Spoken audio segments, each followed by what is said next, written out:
रामराव बापूंचं मला आठवते की जेव्हा रामराव बापूंचं स्वर्गवास झालं होतं आणि तेव्हा रामराव बापूंना शासकीय इतमातात खऱ्या अर्थानं अंत्यविधी करायसाठी जेव्हा मी एकनाथ शिंदे साहेबांना बोललो तेव्हाचे तत्कालीन मुख्यमंत्र्यांना त्यांनी सांगितलं, परंतु अशा पद्धतीनं कोणत्याही व्यक्तीला शासकीय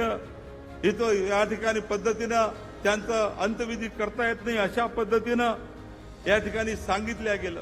परंतु मी परत एकनाथ शिंदे साहेबाला सांगितलं की आमचे धर्मगुरू रामरावजी बापू यांचा खऱ्या अर्थानं अंत्यविधी हा शासकीय इतमामातच झाला पाहिजे आणि शेवटी आपल्या सर्वांना माहीत आहे तो शासकीय आदेश निघाला आणि पूजनीय रामराव बापूंचा अंत्यविधी सुद्धा शासकीय इतमामामध्ये आपल्याला करता आला।